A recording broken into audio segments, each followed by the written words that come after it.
우리 오늘 하나님 주신 말씀 보겠습니다. 누가복음 19장 28절에서 40절 말씀입니다. 주보에는 제가 44절까지 기록했는데요. 조금 잘랐습니다. 28절에서 40절 말씀 제가 봉독해 드립니다. 예수께서 이 말씀을 하시고 예루살렘을 향하여 앞서서 가시더라. 감람원이라 불리는 산 쪽에 있는 벳바게와 베다니에 가까이 가셨을 때에 제자 중 둘을 보내시며 이르시되 너희는 맞은편 마을로 가라. 그리로 들어가면 아직 아무도 타보지 않은 나귀 새끼가 매여 있는 것을 보리니 풀어 끌고 오라. 만일 누가 너희에게 어찌하여 푸느냐 묻거든 말하기를 주가 쓰시겠다 하라 하시매 보내심을 받은 자들이 가서 그 말씀대로 만난지라. 나귀 새끼를 풀 때에 그 임자들이 이르되 어찌하여 나귀 새끼를 푸느냐 대답하되 주께서 쓰시겠다 하고 그것을 예수께로 끌고 와서 자기들의 겉옷을 나귀 새끼 위에 펼쳐 놓고 예수를 태우니 가실 때에 그들이 자기의 겉옷을 길에 펴더라.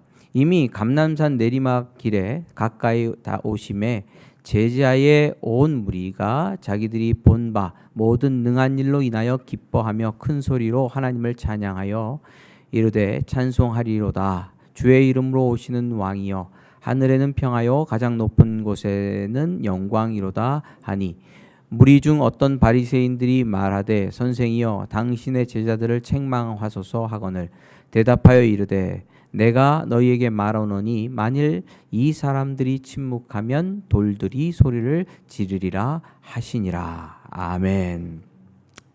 감사합니다. 앞으로 2주 매월 둘째 주에 우리 최주봉 전사님을 통하여 신앙 강좌를 듣게 될 것이고요. 이렇게 우리 최주봉 전사님께서 오신 이유는 신앙 강좌도 강좌지만 우리 아이들하고 얼굴도 좀 익히고 또 앞으로 좀 이제 아우팅도 좀 나가고 우리 청소년들에게 적극적으로 복음을 전할 수 있는 기회를 갖기 위함입니다. 함께 기도해 주시면 좋겠습니다. 한번 얼굴 좀 볼까요? 오랜만에 복작복작하니까 좋네요. 이제 드디어 이게 그 사랑 한들교회 정신없는 모습이구나. 마이크도 안 꼽아가지고 그렇습니다. 우리가 오늘 이제 예배를 드리고 내일부터 저녁 때 8시에 우리가 온라인으로 기도회가 있습니다. 온라인 기도회가 있죠. 그리고 금요일 날은 성금요일 예배를 여기서 드립니다. 기도회를 드립니다. 다 같이 오셔서 참여해 주시고요. 금요일 날 특별히 성찬식이 준비되어 있습니다.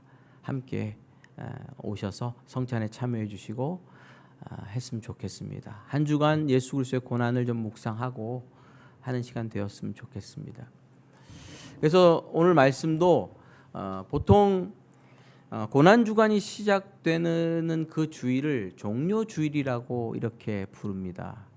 예수님께서 예루살렘을 입성하실 때에 사람들이 종려나무 가지를 흔들면서 호산나, 종려나무 가지라 그러면 올리브나무 가지입니다. 그걸 흔들면서 호산나 다윗의 자손 예수여라고 이제 불렀거든요.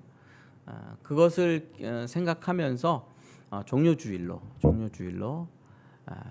이제 보통 이렇게 이야기를 하는데 오늘 그래서 그 종료주일에 맞는 본문과 또 고난주간을 예비하면서 함께 하나님의 은혜를 나눴으면 좋겠다.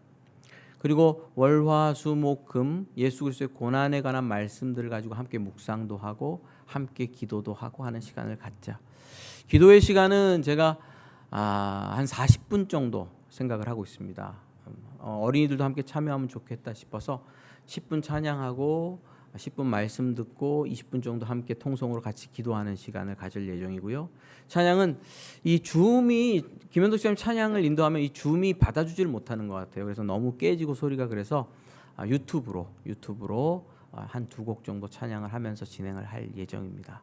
함께 다 참여해 주시면 좋겠습니다. 오늘 누가복음 19장 말씀을 가지고요. 제가 이런 제목을 정했습니다. 나귀를 탄 왕. 이렇게 나귀를 탄 왕이라고. 원래 나귀 새끼를 탄 왕인데 한국은 이 새끼가 들어가면 좀 그래서 좀 빼봤습니다. 부제로는 새로운 왕 이렇게 정하면 더 좋을 것 같습니다. 제가 글렌 굴드라는 피아니스트를 굉장히 좋아하거든요. 글렌 굴드, 골드베르그 바리에이션이라고 바하의 이 곡을 너무 멋지게 연주한 사람입니다. 골드베르그 바리에이션을 여러 번 연주를 했거든요. 글렌 굴드가 옛날에 양들의 침묵에서 그 이상한 박사 있잖아요. 그 세 장 속에 갇힌 박사가 테이프로 듣던 곡이 이 골드베르그 바리에이션인데 제가 가장 많이 들은 클래식 곡 중에 하나입니다. 그냥 틀어놓고 살았으니까. 근데 너무 좋아하는 곡이니까 굴드가 연주한 것도 들어보고 다른 사람이 연주한 것도 들어보니까 굉장히 달라요. 참 신기하더라고요. 딴딴딴딴딴딴딴딴 아리아가 이렇게 시작되는데 어떤 사람은 딴딴 따라라라 딴딴딴 따라란 이렇게 연주를 해요. 그러니까 제가 여러 사람의 곡을 들으면서 다른 곡을 연주하고 있나 이런 생각을 했어요. 잘못 샀나? 앨범을 잘못 샀나? 그래서 저 피아노 전공하시는 분들, 클래식 전공하시는 분들한테 들어보니까 목사님 그건 아니고요. 옛날에 과거의 바하 시대나 요때는요 연주자의 그 뭐랄까 자유가 되게 많았어요. 그래서 요즘은 딴딴 따라라라라라라라 이렇게만 연주해야 돼. 악보대로만. 근데 바하 시대나 그때는요 자유롭게 연주했대요. 꾸밈을 막 붙였대요. 따라라라라라라라라라라 맘대로 붙였대요. 그래서 꾸밈음이 들어가고 안 들어가고 하니까 좀 다른 곡으로 느껴질 수 있다고 하는 얘기를 하더라고요. 여러분 오늘날 우리가 요구받고 있는 건 뭐냐면 요즘 시대는 시간을 맞춰야 돼요. 악보도 맞춰야 돼요. 딱딱 떨어지게 해야 돼요. 학교 가서는 바로 선생님이 와서 야 우리 차 한잔하고 수업 시간 하자 이렇게 안 하죠. 책 펴. 선생님 들어오자마자 책 펴. 그리고 바로 들어가죠. 근데 옛날에는 그렇지 않고 여백이 굉장히 많았거든요. 제가 이 얘기를 하는 이유는 뭐냐면 오늘날 연주자들이 악보에 굉장히 정밀하게 악보를 따라서 연주를 하듯이 제가 이 누가복음 말씀을 보면서 예수님께서 예루살렘 입성하시는 사건을 읽으니까 마치 예수님께서 구약 성경이라는 악보를 자기 몸으로 연주하는 것처럼 그렇게 움직이고 계시더라 하는 것을 이렇게 좀 발견했기 때문입니다. 한번 여쭤볼게요. 예수님께서 십자가의 고난의 길을 가시기 위해 예루살렘에 들어가는데 왜 나귀 새끼를 타셔야 돼요? 왜 걸어가면 안 돼? 왜 굳이 나귀 새끼를 타고 들어가셔야 되죠? 왜 그럴까요? 스가랴서가 예언을 했어요. 선지자가 예언한 그대로 예수님께서 이루시기 위해서 나귀 새끼를 타고 들어가요. 걸어가는 게 더 편할 것 같아. 나귀 새끼를 타면 한 번도 사람을 태워본 적 없는 나귀 새끼는 뒤뚱뒤뚱 걷습니다. 그럼 뒤뚱뒤뚱 걷는 나귀 위에 앉아 있으면 뒤뚱뒤뚱 흔들리는 거예요. 굉장히 힘들고 어려운데도 구약 성경의 말씀을 이루기 위해서 예수님께서는 나귀 새끼를 타셨다. 이게 성경의 보고입니다. 마태, 마가, 누가, 요한복음 4복음서에 예수님께서 예루살렘 입성하는 장면은 다 기록되어 있어요. 근데 요 장면을 묘사하면서 자, 굉장히 뭔가 예수님이 예루살렘에 들어가면 흥분된 감정이잖아요. 흥분된 감정을 가질 수도 있잖아요. 우리 주님께서 드디어 예루살렘에 들어오시는구나. 근데 마태, 마가, 누가, 요한복음의 저자들은 굉장히 절제된 언어를 사용합니다. 그리고 그때의 감정, 그때의 감상에 대해서 거의 표현하지 않습니다. 뭐만 표현해요? 예수님께서 구약 성경에 스가랴의 말씀을 이루시기 위해서 나귀 새끼를 타고 예루살렘에 들어갔다. 이렇게만 표현해요. 거의. 이는 선지자를 통하여 하신 말씀을 이루려 하심이라. 일러스되 시온의 딸에게 이르기를 내 왕이 내게 임하나니 그는 겸손하여 나귀 곧 멍에 매는 짐승의 새끼를 탓도다 하라 하였느니라. 여러분, 예수님의 삶은 구약 성경의 말씀을 이루시는 삶이었고 하나님의 뜻을 온전히 이루시는 삶이었습니다. 뭐 할 정도로? 굉장히 건조할 정도로. 오늘 본문을 사복음서를 마태, 마가, 누가, 요한복음을 돌려가면서 계속 읽어보세요. 왕이신 하나님께서, 천지의 주제이신 그 하나님의 아들 예수께서 예루살렘에 입성할 때의 흥분과 감동과 웅장함과 이런 것들이 하나도 없습니다. 그런 것들을 기록하지 않았어요. 왜? 오히려 어디에 집중했어요? 예수는 하나님의 아버지께서 구약 성경에 기록한 예언을 성취하고 있다. 이렇게만 기록하고 있거든요. 예수 그리스도의 고난 앞에서 우리는 한 걸음 한 걸음 아버지 뜻에 순종하기 위해 사력을 다하시는 주님의 모습을 볼 수 있습니다. 부디 우리 그 사랑하는 교회 모든 성도들이 이 진리의 말씀에, 우리도 이 진리의 말씀에 사로잡혀서 우리의 삶이 어떤 감동과 막 어떤 위대한 영광을 경험하는 주변 사람들이 볼 때 그런 모습은 없을지라도 단순하고 순수하게 심플하게 하나님의 말씀을 한 걸음 한 걸음 이루는 자리로 우리도 나아갔으면 좋겠습니다.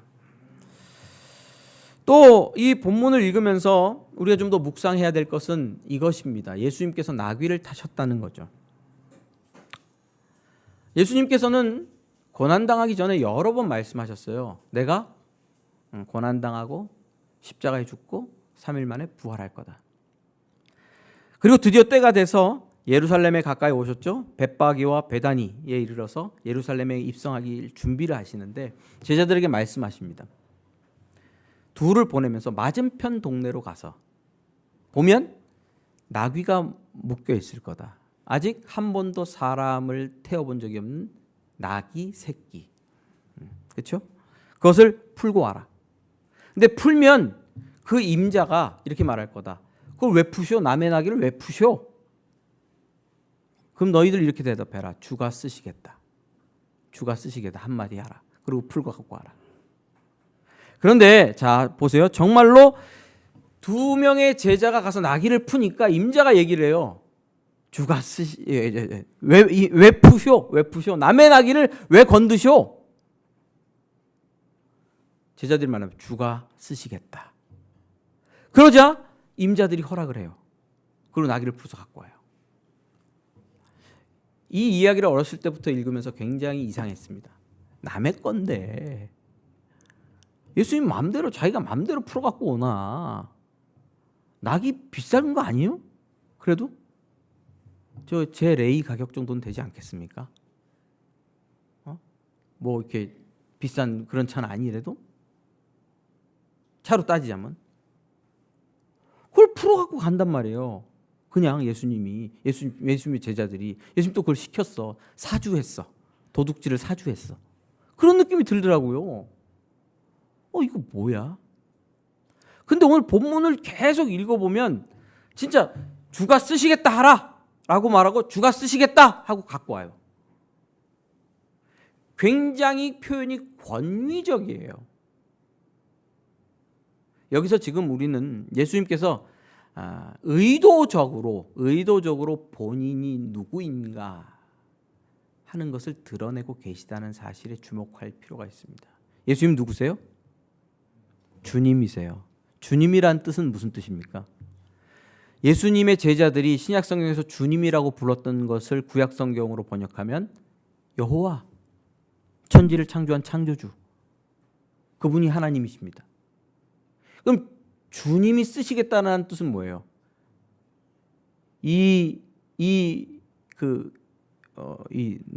갑자기 나귀의 주인은 누구냐? 누구예요? 주님이죠. 창조주 하나님이죠. 누구에게 맡겼어요? 여기 표현에 임자라는 표현이 있거든. 임자. 그럼 맡은 사람들이 임시로 맡은 사람들이에요. 그 사람들이 주인이 아니에요. 진짜 주인은 누구예요? 창조주 하나님. 우리 자녀들의 주인은 누굽니까? 우리 정하윤의 주인은 누굽니까? 우리가 왜 잘 키워야 돼요? 내게 아니니까. 맡기셨으니까. 내놓으라 그러면 내놔야 되니까. 우리의 돈과 우리의 재산은 누구 겁니까? 내 건가요? 10의 1조를 드리는 이유가 뭐예요? 10의 1조를 잘라서 드리는 이유는 뭐예요? 왜 드려요?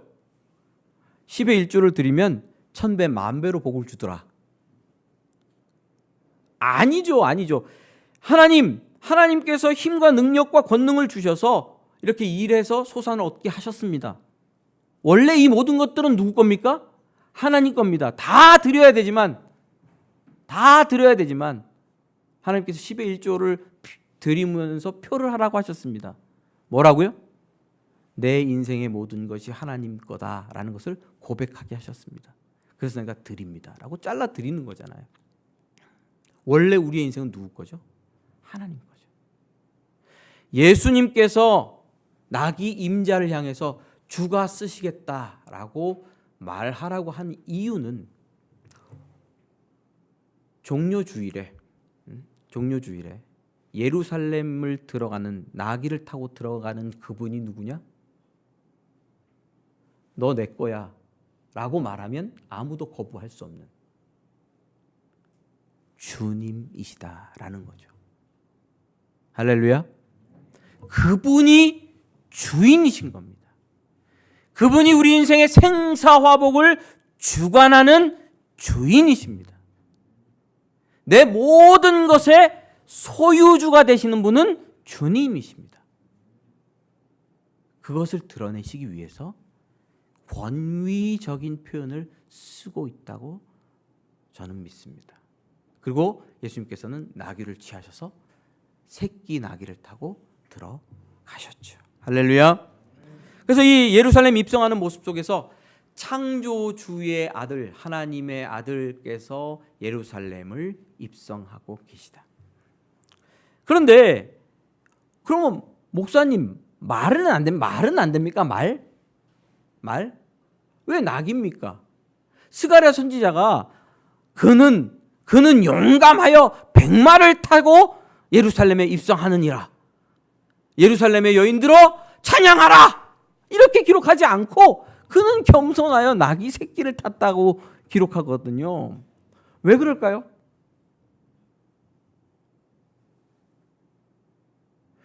자, 개선 장군이 입장할 때 뭘 타고 합니까? 말을 타죠. 그렇죠? 로마 황제가 입장할 때 뭐를 탑니까? 말을 타죠. 말 중에서도 제일 건강하고 제일 잘생기고 제일 멋진 말을 타겠죠. 그 옆에는 뭐를 타? 칼을 차겠죠. 왜? 이 새끼들 이거 내 말 안 들으면 다. 내가 여기 개선 장군으로 오게 된 게 뭔지 알아? 이 칼로 다 이방을 제압했어. 제압하고 지금 로마로 들어왔어. 너희들 내 법도를 따르자면 너희들도 똑같아. 큰 말을 타고 위험 있게 등장하는 이유는 뭡니까? 나는 힘과 능력으로 폭력으로 너희를 지배하고 다스릴 거야 라는 뜻이 담겨 있습니다. 우리 민주사회에 살죠. 우리나라 민주주의 지수가 굉장히 높습니다. 할 말 다 하고 살아요. 막 채팅방에 별 얘기를 다 놔요. 대통령님도 옛날 분들만한 나라님도 그 비판에서 피해갈 수 없어요. 별별 욕을 다 합니다. 하여튼 뭐 별별 욕을 다 입에 담을 수 없는 욕들을 권력자에게 다 하가도 잡혀가지 않는 시대에 살고 있어요. 혹시 잡혀가는 분들이 있나요? 그럼에도 불구하고 우리나라를 지탱하는 거는 뭐예요? 법으로 뭐를 지탱해요? 힘이죠. 군대 없으면요. 우크라이나처럼 될 수가 있죠. 북한에서 쳐들어올 수 있고 일본에서 먹으려고 올 수 있죠. 뭐가 근간이에요? 우리나라를 지키려면 힘은 쉽게 말해서 폭력입니다. 힘은 총이에요. 총과 칼을 두고 너 우리나라로 들어와? 쏜다? 이 지역이 도둑들이 없고 강도가 없고 한 이유는 뭐예요? 경찰력이, 공권력이 눈 뜨고 보고 있죠. 누가 누굴 죽인다? CCTV 다 보입니다. 바로 가서 잡죠.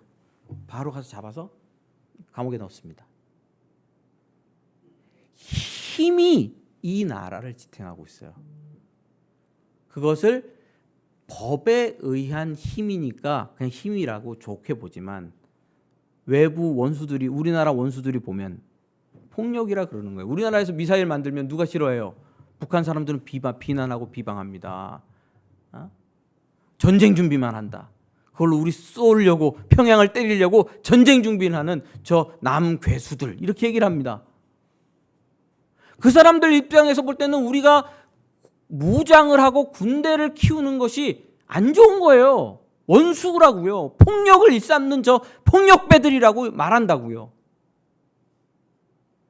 그게 이 나라와 정치를 유지하는 힘이에요. 예수님 당시에는 그 정치를 유지하는 힘의 상징은 백마를 타고 칼을 차고 개선장군처럼 예루살렘 입성을 하는 거였겠죠.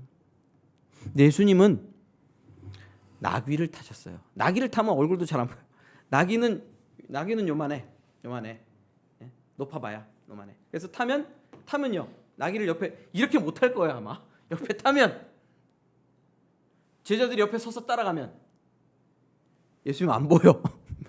예수님 어디 있어요? 예수님 안 보여. 말은 높이가 이만해. 제가 사진으로 다 봤어요. 말은 높이가 이만해.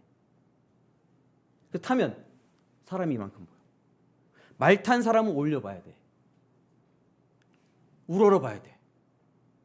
그래서 말 탄 사람은 곤봉을 들고 이렇게 밑에 있는 사람들을 이렇게 때릴 수가 있어요. 곤봉을 들고 말 타고 가다가 곤봉으로 때리면 머리 때려요. 높으니까. 그게 돼. 나귀 탄 사람은 때릴 수가 없어. 안 돼. 낮아서. 예수님께서 보이지도 않는 낮은 나귀를 타고 가신 이유는 뭡니까? 뭐를 드러내시는 거예요? 성경이 말하는 예수란 존재는 어떤 존재다? 우리가 하나님께서 보내시는 하나님의 아들은 어떤 권력으로 세상을 통치할 거다? 너희가 생각하는 그런 폭력에 의존하는 것이 아니고 겸손이란 말은 사실 동양 우리 아시아계에 있는 거지 없어요. 다른 나라는 그런 겸손이란 말이 없어요. 그런 말 없어요. 겸손하다 이런 말 없어요. 겸손이 없기 때문에 그런 거 없어요. 한국 사람들만 겸손해요. 전 세계에 나가서. 겸손이란 단어가 없습니다. 낮아. 힘을 버려. 자기를 버려. 권력을 버려. 예수님이 예루살렘으로 들어가실 때 나는 너희를 통치한다. 근데 뭘로 통치한다는 거예요? 힘과 권력, 폭력으로 통치하는 게 아니고 내가 낮아지고 죽는 방법으로 나를 통치한다. 그래서 월화수목금 이제 고난 주간이 시작되잖아요. 예수 그리스도께서 고난당하는 과정을 통해서 우리에게 보여주는 것은 예수님의 칼을 쥐신 힘, 해머를 쥐시고 휘두르는 힘이 아니고 자기를 버리는 다른 힘을 보여주세요. 그 힘은 뭐죠? 사랑의 힘. 사랑의 힘으로 자기가 죽기까지 자기 백성을 통치하는 새로운 왕을 보라. 호산나 주의 이름으로 오시는 이여. 그분이 가진 힘은 뭡니까?